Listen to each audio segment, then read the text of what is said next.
বক আর বেজির শিক্ষামূলক গল্প। পাহাড়ের চূড়ায় ছিল এক বিশাল ডুমুর গাছ। গাছটা এত বড় ছিল যে দূর থেকে দেখলে মনে হতো যেন সবুজ ছাতার মতো আকাশটাকে ঢেকে রেখেছে। গাছের ডালে ডালে বাসা বেঁধে থাকতো অনেক সাদা বক। বসন্তকালে যখন হালকা বাতাস বইতো তখন ডালগুলো দোল খেত, আর বাসার ভেতর থেকে শোনা যেত কিচিরমিচির কিচিরমিচির। বকের ছানারা তখন গান গাইতো, খেলতো আর ডানা ঝাপটাতে শিখতো। একদিন এই গাছের কোটরে এসে বাসা বাঁধলো এক কালো সাপ।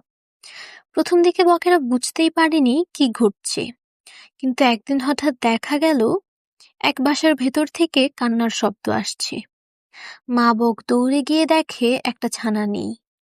ধীরে ধীরে সবাই টের পেল এই সাপ সুযোগ পেলেই বকের ছানাদের ধরে ধরে খাচ্ছে। বকেরা ভয় পেয়ে গেল। তারা বলল, এই সাপটাকে না তাড়ালে আমাদের সব ছানা খেয়ে শেষ করবে। বকেরা ভেবে পেল না কেমন করে সাপকে তাড়াবে। এমন সময় এক বুড়ো বক বলল, তোমরা এত দুশ্চিন্তা করো না, আমি একটা বুদ্ধি দিচ্ছি, শোনো। সাপকে তাড়ানোর একমাত্র উপায় হলো বেজি। বেজিরা সাপ মারতে ওস্তাদ। সব বক অবাক হয়ে তাকালো। এক তরুণ বক জিজ্ঞেস করলো, কিন্তু বেজিরা তো আমাদের গাছে আসে না। বুড়ো বক মৃদু হেসে বলল, আসবে। তোমরা কিছু ছোট মাছ ধরে আনো, তারপর বেজিদের বাসা থেকে সাপের কোটর পর্যন্ত মাছগুলো ছড়িয়ে দাও। দেখবে মাছ খেতে খেতে বেজি সাপের কোটর পর্যন্ত আসবে। তখন তারা সাপটাকে দেখে আক্রমণ করবে। বেজি সাপ মারবে আর আমাদের ছানাপোনারা বেঁচে যাবে। সেদিনই বকেরা নদীতে গিয়ে অনেক ছোট ছোট মাছ ধরে আনলো। তারপর খুব কষ্ট করে একে একে মাছগুলো সাজিয়ে দিল বেজিদের গর্ত থেকে শুরু করে সাপের কোটর পর্যন্ত। রাত নামতেই বেজিরা খাবারের গন্ধ পেয়ে বেরোলো। তারা একে একে মাছ খেতে লাগলো। মাছ খেতে খেতে বেজিরা সামনে এগোতে লাগলো। এভাবে গাছে সাপের কোটর পর্যন্ত এসে গেল। হঠাৎ তারা দেখলো ওই কোটরে এক সাপ কুণ্ডলি পাকিয়ে বসে আছে। তারা ঝাঁপিয়ে পড়লো সাপের ওপর। বেজিরা সাপটাকে টুকরো টুকরো করে ফেললো।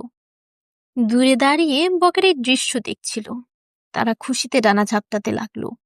ছানারা খিলখিল করে হাসতে লাগলো।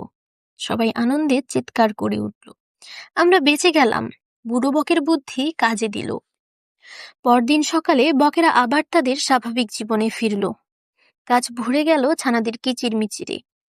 মা বকেরা খুশি মনে নদীতে মাছ ধরতে গেল।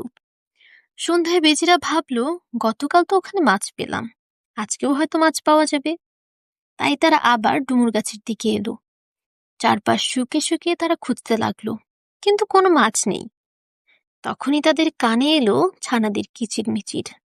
বেজিরা গাছে উঠল। বাসার ভেতর থেকে ভয়ে ছানারা ডানা ঝাপটাতে লাগলো। মা বকেরা চিৎকার করলো, কিন্তু বেজিরা কোনো কথা শুনল না। তারা একে একে বকের ছানাগুলো ধরে ধরে খেয়ে ফেলল। গাছটা আবার নিস্তব্ধ হয়ে গেল। বেচারা মা বকেরা চোখে জল নিয়ে কাঁদতে কাঁদতে বলল, হায়, আমরা তো এক শত্রুকে তাড়াতে গিয়ে আরেক শত্রুকে ডেকে আনলাম। এই গল্প আমাদের একটা বড় শিক্ষা দেয়। সমস্যার সমাধান করতে গিয়ে যদি আমরা ভালোভাবে না ভেবে তাড়াহুড়ো করি, তাহলে নতুন সমস্যা তৈরি হতে পারে।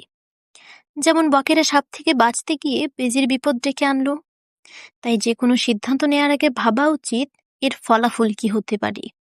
শুধু আজকের নয়, আগামী দিনের কথাও মাথায় রাখা উচিত। আমাদের আজকের এই গল্পটা আপনাদের কাছে কেমন লাগলো ছোট্ট একটা কমেন্ট করে জানিয়ে দেবেন। আপনি যদি আমাদের চ্যানেলে নতুন হয়ে থাকেন তাহলে অবশ্যই চ্যানেলটা সাবস্ক্রাইব করবেন। কথা হবে নতুন কোনো গল্প নিয়ে। ততক্ষণ পর্যন্ত ভালো থাকবেন, সুস্থ থাকবেন। আল্লাহ হাফিজ।